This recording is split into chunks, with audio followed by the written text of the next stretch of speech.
paz do Senhor Jesus, aqui quem fala é seu amigo em Cristo, o pastor Leandro Garcia, fala aqui do interior de São Paulo, cidade de Campinas.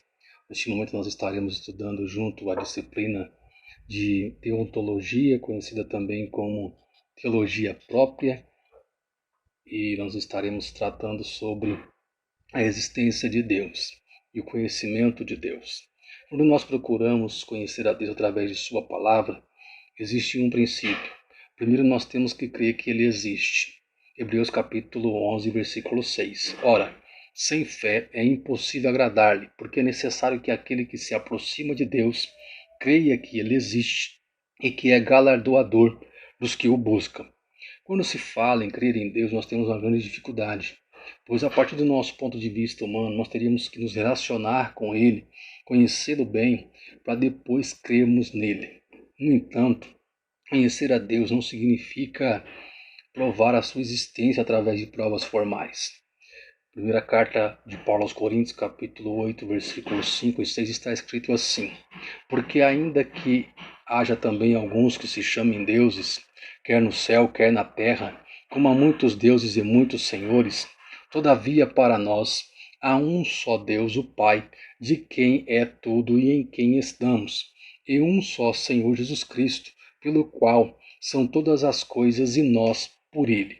O cristão aceita a verdade da existência de Deus pela fé, mas essa nossa fé não é uma fé cega, e sim uma fé baseada dentro da palavra de Deus e também na natureza.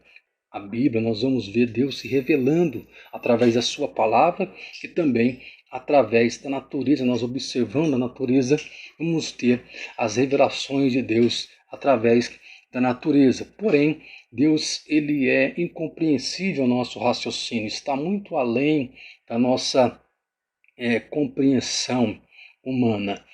E para que possamos entender isto, nós vamos ler agora o livro de Jó, capítulo 36, versículo 26.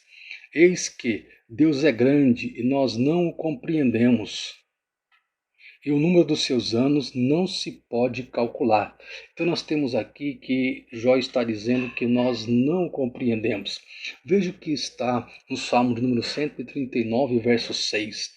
Tal ciência é para mim maravilhosíssima, tão alta que eu não posso atingir.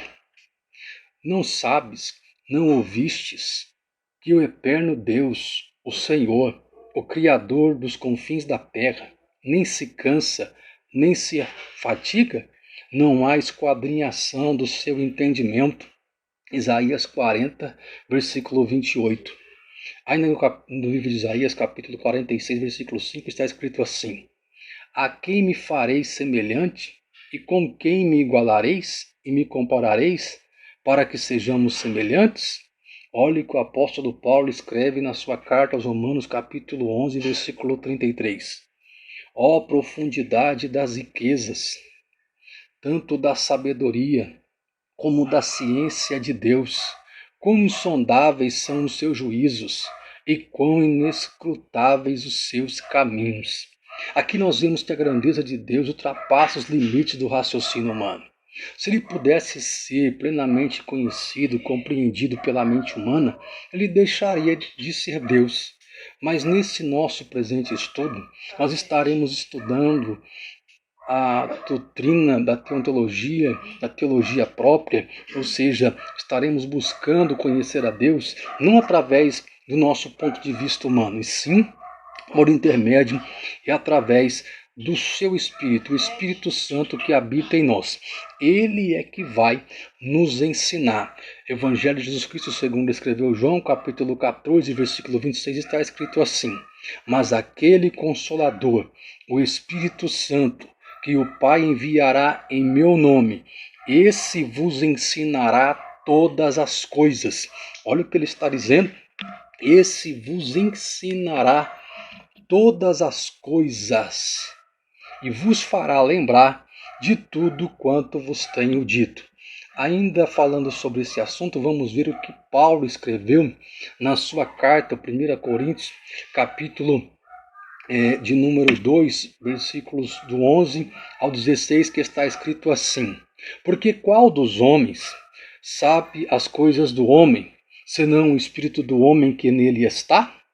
Assim também, ninguém sabe as coisas de Deus, senão o Espírito de Deus.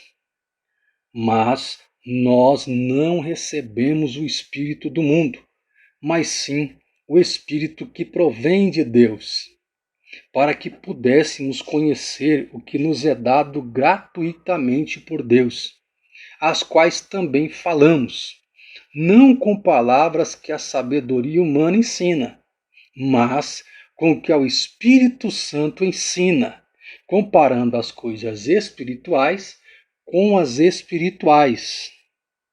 Ora, o homem natural não compreende as coisas do Espírito de Deus, porque lhe parecem loucura, e não pode entendê-las, porque se discernem espiritualmente. Mas o que é espiritual discerne bem tudo, e ele de ninguém é discernido. Porque quem conheceu a mente do Senhor, para que possa instruí-lo? Mas nós temos a mente de Cristo. Esse é o texto da carta de Paulo, primeira carta de Paulo aos Coríntios, capítulo 2, versículos de número 11 ao 16. Lendo esse texto, então, nós vemos aqui que nós podemos conhecer a Deus através do seu Espírito.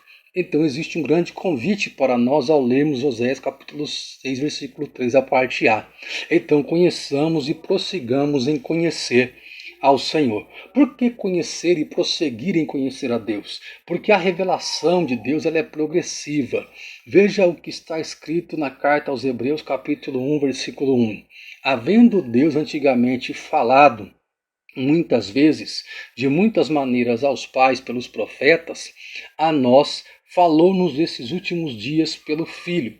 Ou seja, Deus começou falando pelos pais, pelos profetas, até falar-nos pelo Filho.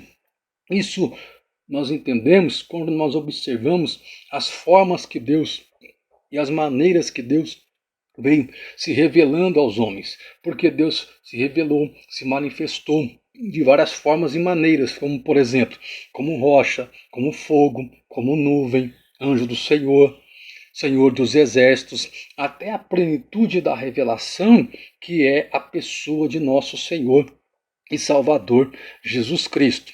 O testemunho da natureza não apresenta a divindade com os mesmos detalhes das Escrituras Sagradas. Contudo, é suficiente para nos mostrar com clareza a existência do Criador, seu poder e a sua sabedoria. Conforme nós podemos ver no Salmo 19, versos de número 1 ao verso 3, que está escrito assim: os céus manifestam a glória de Deus. O firmamento anuncia as obras das suas mãos. Um dia faz declaração a outro dia, e uma noite mostra a sabedoria a outra noite. Sem linguagem, sem fala, ouve-se as suas vozes em toda a extensão da terra, e as suas palavras até o fim do mundo. Então perceba aqui, os céus manifestam a glória de Deus. O firmamento anuncia a obra das suas mãos, ou seja, eles estão manifestando e anunciando. E um dia faz declaração, mostra a sabedoria.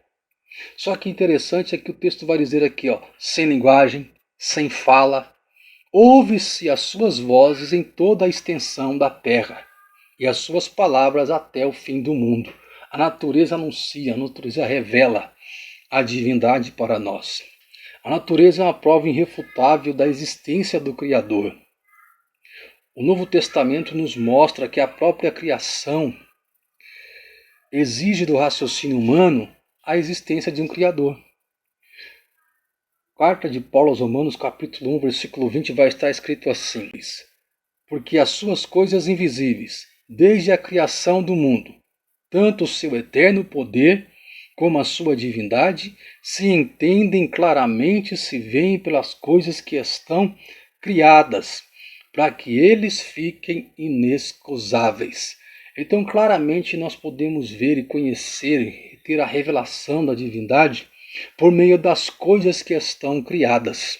Guarde bem esta palavra divindade, porque nós vamos estar falando agora sobre uma outra doutrina dentro desse contexto da teontologia, que é chamada de doutrina da Trindade, porém nós gostaríamos de utilizar aqui o termo divindade. Antes de nós entrarmos Dentro desse assunto, preciso dizer que o termo trindade se refere apenas a uma trindade de pessoas, como por exemplo um trio.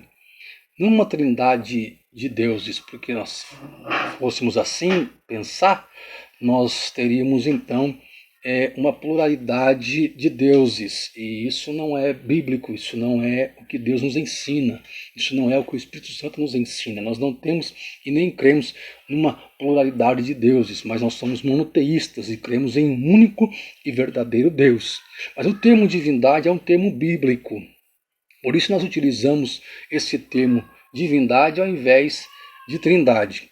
Existem as passagens bíblicas que nos mostram esses termos esse termo divindade que nós estaremos utilizando, que é Atos dos Apóstolos, capítulo 17, versículo 29, que está escrito assim: sendo nós, pois, geração de Deus, não havemos de cuidar que a divindade seja semelhante ao ouro, ou à prata, ou à pedra esculpida por artifício de imaginação dos homens. Outro texto que nós já lemos aqui, mas vale a pena ressaltar e ratificar aos irmãos, é Romanos capítulo 1, versículo 20. Porque as suas coisas invisíveis desde a criação do mundo, tanto o seu eterno poder como a sua divindade, se entendem claramente e se veem pelas coisas que estão criadas, para que eles fiquem inexcusáveis. Existe um outro texto, uma outra referência bíblica, que é Colossenses capítulo 2, versículo 9, que está escrito assim: porque nele habita corporalmente toda a plenitude da divindade. Ou seja, nós utilizamos esse termo porque é um termo bíblico, e dentro da teologia existe um ensino doutrinário para cada uma das pessoas da divindade. O estudo sobre a pessoa do Filho, Jesus Cristo, é chamado de cristologia. O estudo da pessoa do Pai é conhecido e chamado como teontologia, também chamado de teologia própria. O estudo sobre a pessoa do Espírito Santo, ele é conhecido como paracletologia ou pneumatologia. Eu estou citando essas doutrinas para cada uma das pessoas da divindade, porque não tem como nós falarmos sobre a pessoa do Pai, que é o nosso assunto aqui, a nossa disciplina de teontologia, sem falarmos sobre o Filho e, consequentemente, falarmos também sobre o Espírito Santo. Isto porque nós cremos e professamos e ensinamos que Deus é uno em essência, substância indivisível em natureza, que subsiste eternamente em três pessoas: a pessoa do Pai, a pessoa do Filho e a pessoa do Espírito Santo. Primeira Epístola de João, capítulo 5, versículos números 7 e 8, está escrito assim: porque três são os que testificam no céu, o Pai, a Palavra e o Espírito Santo, e estes três são um. Versículo 8: e três são os que testificam na terra, o Espírito e a água e o sangue, e estes três concordam num. Outra passagem bíblica que nos mostra essa pluralidade de pessoas na divindade no Novo Testamento é Mateus capítulo 28, versículo 19. Portanto, ide e fazei discípulos em todas as nações, de todas as nações, batizando-os em nome do Pai, do Filho e do Espírito Santo. Perceba que é um só nome, mas três pessoas. 2 Coríntios capítulo 13, versículo 14. A graça do Senhor Jesus Cristo, o amor de Deus e a comunhão do Espírito Santo sejam com todos vós. Amém. Essa aqui é só uma introdução sobre essa doutrina que nós estaremos tratando na próxima aula. Portanto, nós estaremos falando sobre as três pessoas da divindade, que não são três deuses, nem três partes ou expressões de Deus, mas três pessoas tão perfeitamente unidas que constituem um único e verdadeiro Deus. Por que único e verdadeiro Deus? Porque nós somos monoteístas. Deuteronômio capítulo 6, versículo de número 4. Ouve, Israel, o Senhor nosso Deus é um único Senhor. Nosso único Senhor é que nós estaremos estudando. Então essa é a nossa aula de hoje, nosso estudo, a nossa introdução aqui à disciplina, à matéria de deontologia. Que Deus abençoe a sua vida, a sua casa, a sua família. Fique na paz do Senhor Jesus e um forte abraço.